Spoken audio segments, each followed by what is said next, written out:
Welcome to The Grow Show, powered by Steel. On The Grow Show, we share ideas, tips, tactics, and insights to help you grow your landscaping business based on our team's 40 years of experience running a landscaping company and working with other owners and their teams to do the same. New episodes are released weekly on Wednesdays. Here's your host, Marty Grunder. Well, good morning, good afternoon, good evening, wherever the case may be. This is Marty Grunder from Grunder Landscaping Company and the Grow Group. Thanks for downloading The Grow Show, powered by Steel.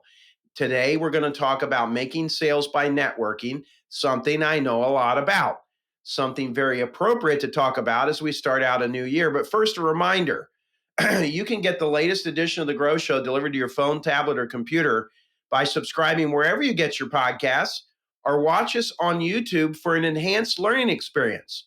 The Grow Show is the greatest thing since spending time with family over the Christmas holidays. Admittedly, with a growing family, 3 married daughters, all living in different parts of the country, and a son living in a different town too, it's not often we are all together.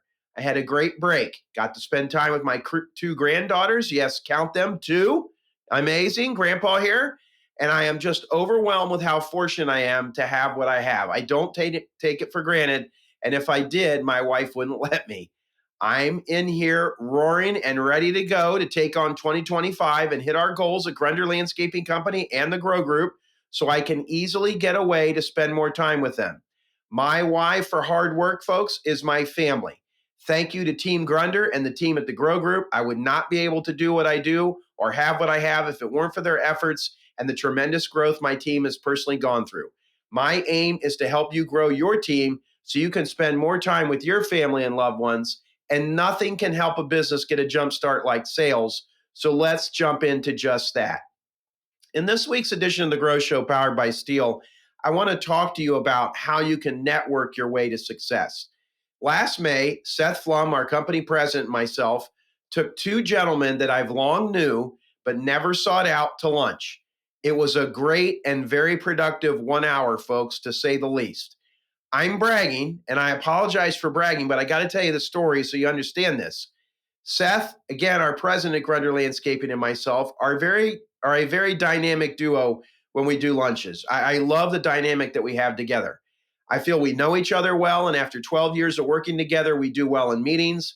We don't talk over each other, and between my experience and Seth's knowledge and personality, we almost always have a great productive conversation with a prospect or a client. This particular lunch last May resulted in us selling over $3 million worth of work from their referrals in the last 6 months. Not bad for $67.22 worth of salads for 4 health-conscious men. Are you intrigued by this? I want to help you this week network better by giving you the framework we use to network.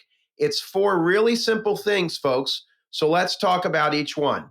Number 1, who is your ideal client? It always has to start there. Your ideal client is the intersection between who's most profitable, who do you enjoy working with, and what's sustainable.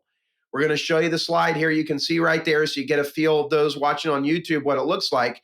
But you got to know the who. And you have to have as much information as you can about them. What types of jobs do those 3 filters point to? What kind of work is it? Where are they located? Put them on a map if you have to. Heat map it. How can you find more jobs like that? What people do you need to meet with to get more work like that? So if you want more large commercial jobs, probably a good idea to meet with the builders of the large jobs like that have landscape and hardscapes that you can bid. Who are the designers of those things? Who are the suppliers? Your local Site One is a source for work like this, folks. And in many cases, they can help you bid jobs like this. Who are other contractors that work with people that do jobs like this one you want? We'll talk more about this in a second. If you want to landscape more homes, who are the contractors that build those? Work on those, etc. You get the point, I think. You got to spend time on this exercise and really think it through. We often do this work with our clients in the Grow Group in a one-on-one, and we help them flush out all the potential ways you get ideal clients.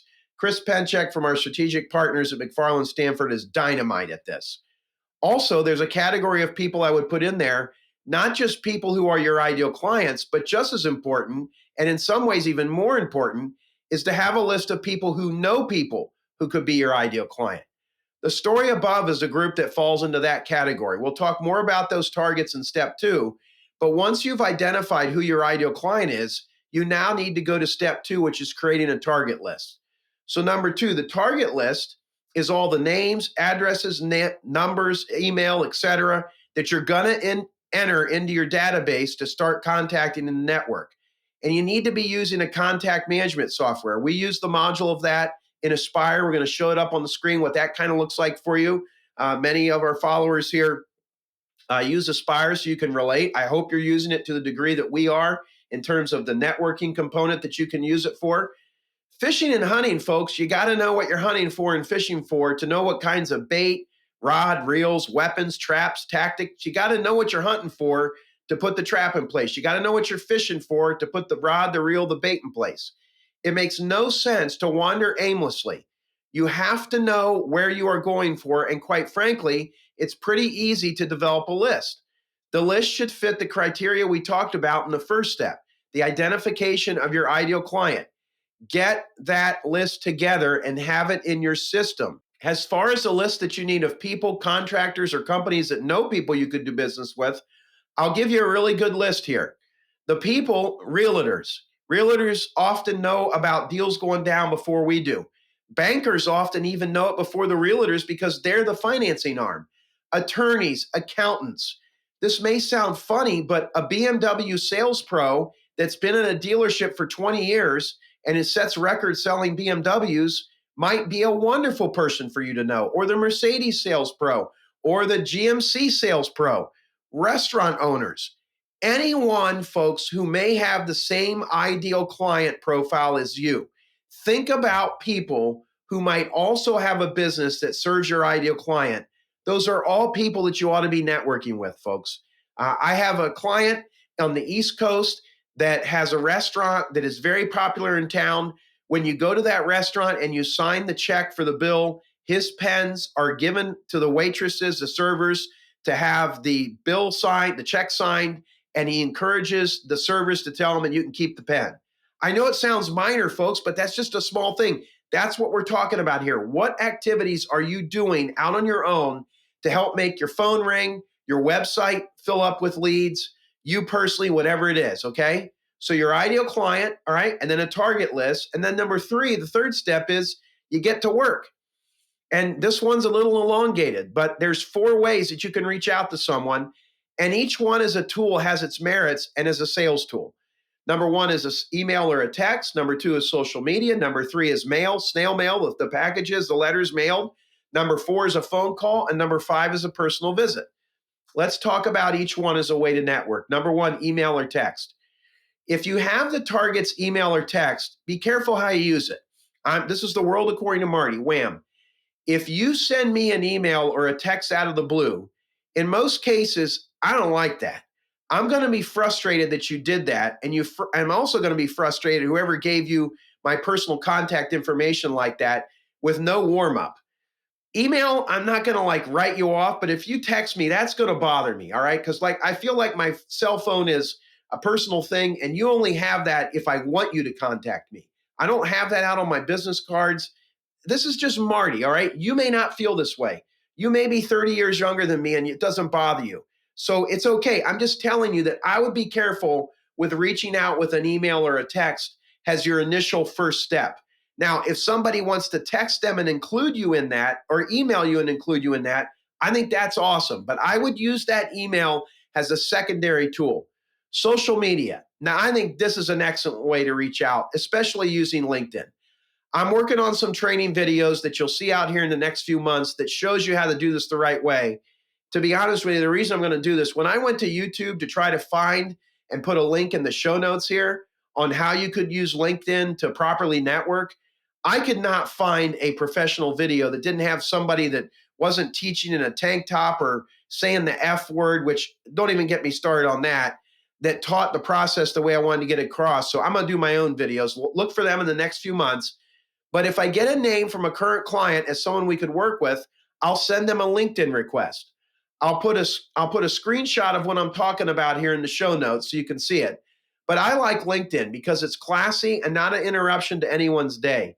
It's pretty low key, folks. Once they connect with you, you can then see what they post. You can like it if you want. I post a lot of helpful business tips on LinkedIn, or at least I think I do. So if they accept the invitation, my hope is they can get to know me a little bit and like me, or at least respect me. I'm also reposting on my personal LinkedIn feed the wonderful stuff that our social media team, led by Emily Lindley, our marketing and content director at the Grow Group and at Grunder Landscaping. So I'm reposting that. Seth has a lot of things that he reposts that I post, our president. So I'll see what they post and I'll sincerely comment if I have something to say or like what they've commented on. I primarily use LinkedIn to network, not any other platform, folks. So I'm going to keep it there here in step 2. I'm always thinking about who I want to attract and who are the ideal people I can work with. All right. Number 3, mail. This is probably my favorite way to network because it's very easy to do. It's classy. It doesn't wreck anyone's day. I mail a handwritten note. We're going to have a copy of one here you can see on the YouTube version. And I'll send it with, one of our brochures. But I will tell you, I'm not the biggest fan of brochures, so we're phasing those out. I am mailing brochures right now, but we don't have a whole lot of them left. And when they're done, we're not reprinting them. We're going to do a piece from our website that's in a PDF form that a salesperson can print out on nice cardstock if they want, or a nicer paper, and use it as a one sheet, a flyer, if you will, you can put in the mail. I'll also tell you, I like this as the best way to get my attention, okay? And while I know just because I personally like it doesn't mean everyone else is going to like it, but this is an old school, an old fashioned way, if you will, of prospecting that works. It is time consuming to some degree to be handwriting notes and putting them with sheets and putting them in the mail. I send out on average about 5 of these a week. So about 50 weeks out of the year, I'm doing this, okay? So about 250 prospects, or they could be a client that's getting a note that's, I saw them in the paper or whatever, but I'm getting 250 around that touches a year. You do that for 10 years, for 20 years, for 30 years. Folks, I've been doing that close to 40 years. I've always been a handwritten note mail kind of guy. Look at all the context I'm mailing. I also mail a lot of handwritten thank you notes, notes that I read about people in the Dayton Business Journal or the Cincinnati Business Courier. It's a very effective way of doing it. We'll show you there, being posted here as we do the Grow Show powered by Steel on YouTube, and you can look at them and get some inspiration. Number 7, a phone call. Again, if you were given my name by someone and you just called me out of the blue, it wouldn't bother me like if you texted me. You call me on my cell phone, that's kind of like my personal space. I don't like that. You may not care, all right? But you may have an element of your marketing or your sales, your prospect funnel there that is a guy like me, and I don't like that. You call my office and leave a message. Hi, this is Marty Grunder Landscaping Company. I know you're busy. I'm actually glad I got your voicemail. I'm going to mail you my contact information. If there's ever an opportunity I could come in and talk to you about Grunder Landscaping and how we might help you, we're doing work for your friend Jerry Smith, and he gave me your name and told me to call you. I know you're busy. You probably get a lot of calls like this. Maybe you'd have 5 minutes. I could come see you sometime, or we could talk on the phone. My phone number is 555-5785. A phone call. That's great. All right. The phone call is a good thing. You can leave a message. It's a good touch point. I think phones are a better tactical purpose used once you're engaged on the job itself. All right, then the last one, a personal visit. And if you have the honor, and I do mean the honor, of getting a personal visit with someone, that is the most effective form of building a network. Again, folks, people do business with people they know, like, and trust. And you know for sure when you're in a personal meeting like that your message is getting through to them. These are the most important meetings you'll ever do. It's your time to shine bright and see what you can do. I would encourage you to have a role play with one of your coworkers or a friend if you're a smaller operation on what you're going to talk about when you take somebody to dinner, when you take somebody for a lunch, when you meet them for a beer. You can do it in a stop by or an appointment. Again, you can talk about that. You can do a lunch or a dinner or a coffee or a beer, all right? You can work on those. Those are all things. I would encourage you to think about what you want to talk about. It's not uncommon for me. I read about a local former football coach a couple weeks ago that bought a business in town. I looked him up a little more on the internet. I knew he was a coach of a football powerhouse in Cincinnati. He was buying a business in Dayton. I looked at some of the places and stops he'd been. I thought we probably had some things in common. I reached out to him. He agreed to meet. We met within a week. On my cell phone, I had a little note. I had 3 specific things I wanted to go over with him. The meeting went great. Turns out we did have a lot in common. He's a lovely guy. I so respect what he's doing. He loved football coaching, but it was getting hard on his family, and his family was getting older. He was missing things, and he didn't want to have such a nomadic, out of control life that a football coach can have. So he bought a roofing and siding business. A great story, and I love talking to him. We have a lot in common. He has a whole ton of contacts in Cincinnati. It turns out that I don't. He's going to introduce me to those. I'm going to introduce him to some contacts in Dayton. I know there's probably some clients he'll come across here in the next year that need a roof or some siding or some windows. I think I can help him. It's a good thing, folks. If you have an opportunity, okay, this is a great thing to do. Either it's a basketball game, a baseball game, a football game, a round of golf. I will tell you at age 56, I can't believe I'm telling you to go play golf. Frank Mariani, one of my mentors, came and visited me one time, and I took him to lunch at the country club that I had a social membership at. And he said to me, "So how often do you take clients out here to golf?" And I laughed at him. I said, "Golf, Frank, I don't have time for golf. I can't come out here. I don't play golf. I'm not any good." He goes, "Well, first of all, you're not going to be any good at golf if you never play it." He's like, "But you should have people out here. You can network with these people. How many people you think you're walking around playing golf have a landscape?" Well, I didn't get what he was saying until I was 50 years old and I picked up golf. I never felt that it was appropriate for me to be playing golf during the day. And that was a big mistake, folks. We've got a lot of accounts around this golf course. I'm sure if my team saw me playing golf, they'd think I'm goofing off. You know what my team says now when we get low on leads? They say, "Hey, can you go play some golf? Can you get us some work?" So I found a round of golf from a networking perspective is about the best thing you can do. If you were to call someone and say, "Hey, this is Marty Grunder, Grunder Landscaping Company. Jeremy Smith gave me your name. Listen, I know we've never met, but could I come in your office and sit next to you and talk to you for 4.5 hours?" They would be like, "What? You're crazy. Have a good day." But if you said, "Hey, would you like to go play golf with me at NCR? I belong there, and I've got 2 people that I think you might enjoy meeting that you could do business with. Would you want to play with me?" Do you know how many times people have said sure to that request? Now, normally when I play golf with my buddies, I've got some guys I regularly play golf with on Saturdays or Sundays. I walk for the exercise. There is no way I'm walking when I'm networking, folks. That person is sitting right next to me for 4 hours, and we're talking the entire time, and we're making friends, and it's somebody that I can do business with. And at the end, this is exactly how it goes. I pull out a sleeve of Grunder Landscaping Company balls. I give them the balls. I tell them, "Thank you for playing. If you ever need something or you know someone that needs a landscaper, give me a call." You wouldn't believe how many patios, water features, commercial maintenance accounts, and so on and so forth that I've gotten out of doing that. Maybe it's not golf. Maybe it's fishing. Seth Flum, our president, and one of our group leaders, Alan, they're really into shooting. And Seth is making time to do some shooting with Alan, and they've got a list of prospects that they're taking out to do shooting with. Shooting isn't something I'd want to do because I've never done it and I wouldn't be good at it, but that's something they do. And they found that that's an effective form of networking. Maybe it's fishing, maybe it's a baseball game, maybe it's a football game, whatever it is. The goal is to spend time with them. Now, let me tell you something. I have a lovely guy that we buy radio spots from for Good News in Dayton. And I'm going to put the link to Good News in Dayton so you can see what we do. It's a marketing endeavor that we have, and we put on 1 minute spots on the radio on the main drive time news talk radio show here in Dayton. We've done it since 2008, and it's called Good News in Dayton, and it talks about all the good things happen in Dayton. It's been very successful. You can go on the website there and see what you're doing. Maybe it's something you want to do in your hometown. But the gentleman that I buy all the spots from there is a really nice guy.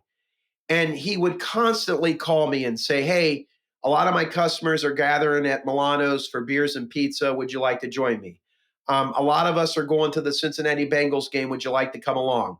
We're going to the Reds game. Would you want to come along? Hey, I'm meeting a bunch of guys here after work. Would you want to join us?" And finally, I said to Alan, really nice guy, I said, "Alan, listen, I like you. I really do. But I'm going to be honest with you. If I have a chance to have time to do something with someone, it's going to be with my family, not you. I just don't have time for it. And Alan got wise about it. And so now he will offer me the tickets. Or if I go, it can be maybe with a couple of my family members, and maybe he's also there. Okay. So just be mindful of this as you go here. You're trying to network, but you're trying to get through. And maybe it means you give the tickets to someone, and there's 5 tickets, you give them 4, and you sit there. When they're there, you've got treats for them at their seats, and they can do that or whatever. But think about ways that you can network, folks. Okay. Go back through all these with your pen and your paper or your OneNote on your phone or your iPad and make a difference, folks, okay? I hoped in a small way we helped you see how you can network. I heard it once said that your network is your net worth. Or I guess you could even say your net worth is your network. You can say it either way you want. You go there to make money and leverage relationships and turn them into business. Your network is your net worth. Oh, yeah, and it goes without saying. The surest way to kill a business is to do bad work and offer up bad service. The best form of marketing always will be a job well done. That needs to be present, ladies and gentlemen, for your networking efforts to realize their utmost potential. Well, that's going to do it for this week's edition of The Grow Show, powered by Steel. If you haven't done so already, subscribe to The Grow Show. And if you can, give it a rating or share a comment. That helps more success-minded landscape professionals find us. And if you really want to help us, share this episode with your team or any landscape pro you know. Thanks for joining us on The Grow Show this week. We'll see you next week. Thank you for listening to this episode of The Grow Show. Be sure to subscribe so you never miss an episode, and head to growgroupinc.com for more information and resources to grow your landscaping business. A special thanks to the folks at Steel, whose support makes this podcast possible and whose reliable handheld power equipment makes our jobs easier daily. We'll talk to you next week.